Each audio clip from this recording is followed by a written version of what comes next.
नमस्कार विद्यार्थियों, एसआर आदर्श विद्या मंदिर उच्च माध्यमिक विद्यालय की ओर से आयोजित इंग्लिश ऑनलाइन क्लास में आपका हार्दिक स्वागत अभिनंदन है। आज का हमारा टॉपिक है टेंस, समय या काल। किसी भी प्रकार की गतिविधि का संपादित होने का एक निश्चित समय, एक अनिश्चित समय अवश्य होता है। बगैर समय वो कार्य होता ही नहीं है। उस समय को 3 भागों में डिवाइड किया गया है। पहला है प्रेजेंट,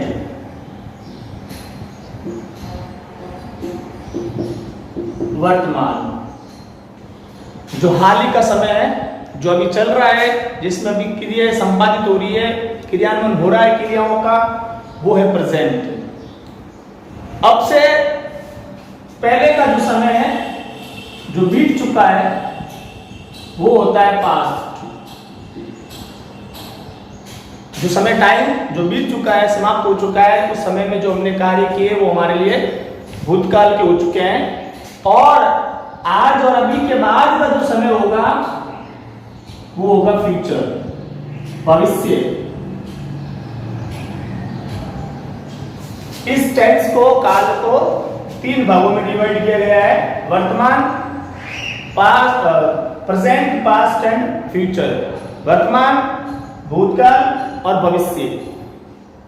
अब हम जो क्रियाएं कर रहे हैं, उन क्रियाओं का जो सेंटेंस बनता है उसको अंग्रेजी में किस प्रकार से ट्रांसलेट किया जाता है, हमारा मुख्य उद्देश्य है हिंदी वाक्य को अंग्रेजी में ट्रांसलेट करने का।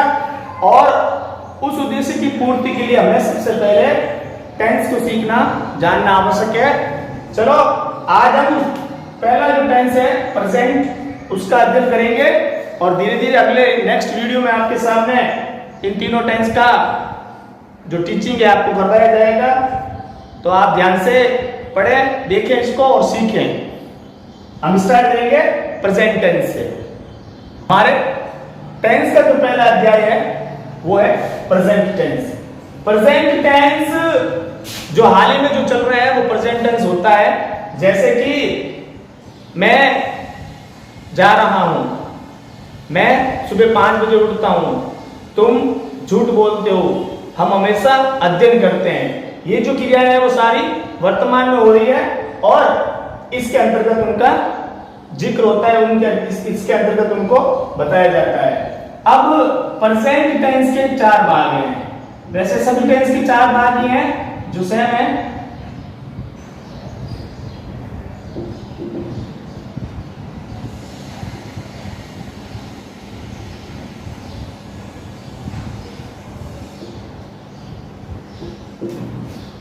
प्रेजेंट सिंपल या प्रेजेंट इंडेफिनिट, प्रेजेंट कंटिन्यू जिसमें क्रियाएं और गतिविधियां जो है वो जारी रहती है।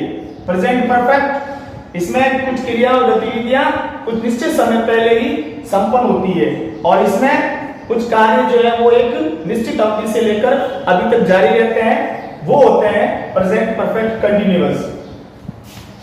Present simple, present continuous, present perfect और प्रेजेंट परफेक्ट कंटिन्यूअस। हम पहला जो टेंस है उसका अध्ययन करेंगे प्रेजेंट सिंपल या प्रेजेंट इंडेफिनिट का।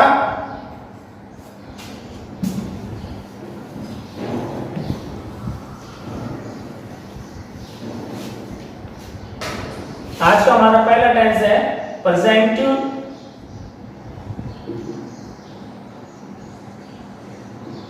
सिंपल। अब किसी भी वाक्य को अंग्रेजी में ट्रांसलेट करने के लिए टेंस का ज्ञान होना आवश्यक है। और उस टेंस के ज्ञान के आवश्यक होने से पहले आपको इस चीज का जानकारी होना जरूरी है कि जो कार्य किया जा रहा है, जो कार्य किया जा रहा है और जो सेंटेंस दे रखा है वो टेंस कौन सा है उसका, इसको जानने की सबसे पहले जरूरत है। जब तक हम उसके बारे में नहीं जान पाएंगे हम इसको हल नहीं कर पाएंगे, इसको नहीं सीख पाएंगे। तो प्रेजेंट सिंपल टेंस कौन कौन से होते हैं या हिंदी वाक्य में, कि वे वाक्य जिनके हिंदी वाक्यों के अंत में ता है, ती है, ते है और ता हूं। ये वाक्य के जिन वाक्यों के अंत में ये शब्द होंगे वो प्रेजेंट सिंपल टेंस होगा। और हिंदी पहचान इस वाक्य की है और दूसरा इसकी अंग्रेजी में पहचान क्या है इस टेंस की, तो अंग्रेजी में पहचान है इस टेंस की ऑलवेज, डेली, रेगुलर, कुछ आइटम्स भी इसमें होते हैं, कुछ फ्रेजेस भी होते हैं, कुछ हैबिट भी होती है इसमें,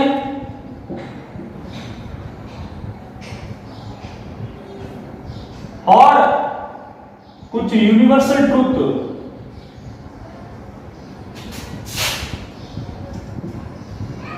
ये इन चीजों का समावेश होता है और भी कई ज्यादा है इसमें, लेकिन हम इसका संक्षिप्त में अध्ययन करेंगे। ऑलवेज हमेशा, डेली रोजाना, रेगुलर नियमित रूप से, आइटम्स जो मुहावरे और लोकोक्तियां जो है वो फ्रेजेस, हैबिट जो आदतन कार्य होते हैं वो भी प्रेजेंट सिंपल टेंस के अंतर्गत आते हैं, और यूनिवर्सल ट्रूथ जो एक ब्रह्मांड में जो शाश्वत सत्य है, जो गतिविधियां हमारे यहाँ निश्चित जिस समय होती है या फिर जिस प्रकार से होती है वो धरती के अन्य हिस्सों में भी होती है, पूरे ब्रह्मांड में वही गतिविधियां उसी हिसाब से होती है, वो होता है यूनिवर्सल ट्रूथ। जैसे सूरज पूर्व में उगता है तो पूर्व में हमारे यहाँ भी पूर्व में, अन्य जगहों पर पूर्व में, पृथ्वी सूर्य का चक्कर लगाती है, ये सब गतिविधियां जो है एक जैसी हैं, तो वो यूनिवर्सल ट्रूथ में आते हैं। अब हम इसका सेंटेंस जो स्ट्रक्चर है, इसका सेंटेंस स्ट्रक्चर कैसे होगा, अंग्रेजी वाक्य को हिंदी वाक्य को अंग्रेजी में ट्रांसलेट करने के लिए हमें किन किन स्टेप को फॉलो करना पड़ेगा, उसके लिए हम पहले सीखते हैं। अब प्रेजेंट टेंस के अगर कोई वाक्य सकारात्मक है, उन वाक्यों को अंग्रेजी में ट्रांसलेट कैसे करेंगे, उसका स्ट्रक्चर क्या होगा, सब्जेक्ट प्लस मैन वर्ब की फर्स्ट फॉर्म या मैन वर्ब की फर्स्ट फॉर्म के साथ में ऐसे इसका प्रयोग और देन ऑब्जेक्ट। अब प्रेजेंट टेंस में इसका स्ट्रक्चर ये होगा अफर्मेटिव का। अब हमारे सामने एक समस्या आएगी, इन दोनों में से कौन से सब्जेक्ट के साथ क्या आएगी क्रिया, तो पहले हम देखते हैं इसका अध्ययन करते हैं कि सी, ही, इट और किसी व्यक्ति के नाम के साथ में या फिर सिंगुलर नाउन के साथ में प्रयोग होगा मैन वर्ब की फर्स्ट फॉर्म और उसके साथ में प्लस में इसके एस या ईएस। अब जिन क्रियाओं के अंत में सी, एच, ओ, एस होगा, उन क्रियाओं के साथ में लगेगा ईएस और बाकी सभी के साथ में लगेगा एस, यदि सब्जेक्ट इनमें से कोई होगा तो। और दूसरा आई, वी, यू, दे और प्लूरल, इनके साथ में सिर्फ मैन वर्ब की फर्स्ट फॉर्म लगेगी, उसके साथ में अन्य किसी भी वर्ण का प्रयोग हमें नहीं करना होगा। तो यहां तक आप नोट करें, उसके बाद में आगे हम इसको तुरंत समझते हैं। अब उदाहरण के तौर पर हमारे सामने एक सेंटेंस आ जाता है, मैं रोजाना अखबार पढ़ता हूं।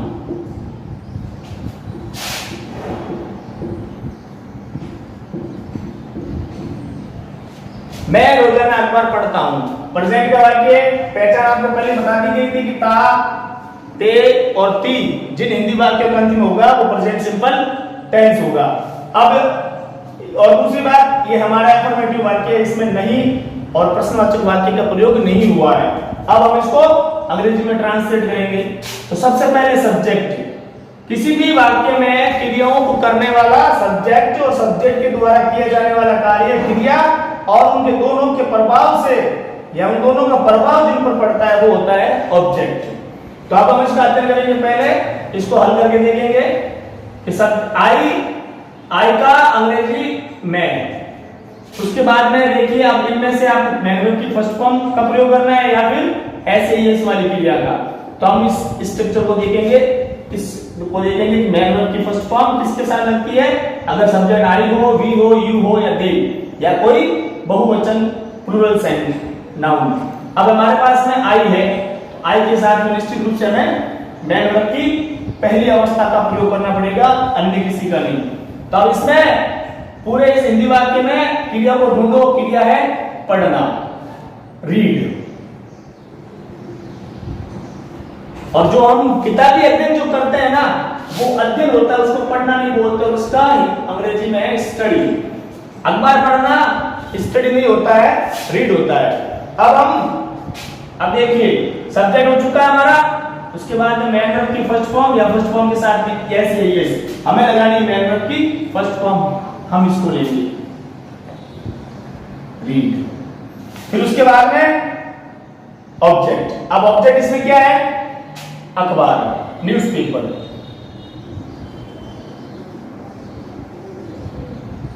ये ऑब्जेक्ट हो चुका है कि कर्ता के द्वारा जो क्रिया की गई है, उस क्रिया का जो प्रभाव जिस पे पड़ा है, न्यूज़पेपर पर, अखबार पर, तो ये उसका ऑब्जेक्ट हो गया।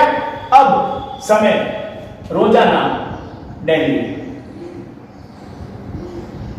इस प्रकार से हम इस सूत्र की सहायता से इस हिंदी वाक्य को अंग्रेजी में, प्रेजेंट सिंपल केस वाक्य को हमने अंग्रेजी में इस प्रकार से ट्रांसलेट किया है। अब ये वाक्य तो हमने अफर्मेटिव का किया, इसका नेगेटिव का अध्ययन हम करते हैं, तब तक आप इसको नोट करें और इसको एक बार देखें।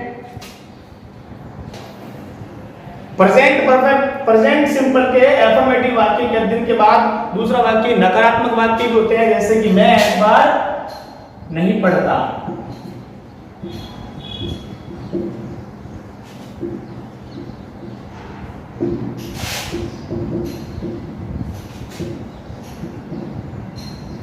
अब इस वाक्य को हम इस स्ट्रक्चर के माध्यम से हल करेंगे। उससे पहले हमें ये जानना है कि डू किसके साथ में और डज किसके साथ में है। तो आपको पहले बता दिया गया है कि जो बहुवचन वाक्य होंगे उसके साथ में डू,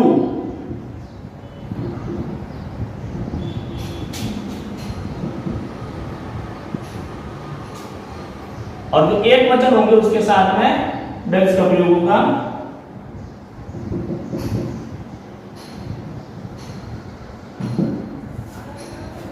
अब इस तरीके से हम इसको हल करेंगे। आप इसको नोट कर लेना, मैं इसको रब कर रहा हूं यहां से।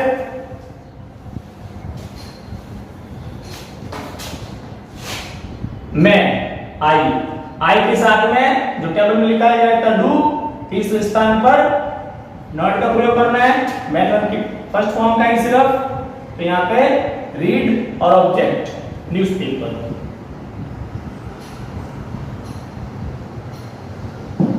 इस तरह से इस वाक्य को हमने लिख किया। फिर इंटरोगेटिव वाक्य, तो क्या मैं या फिर क्या तुम,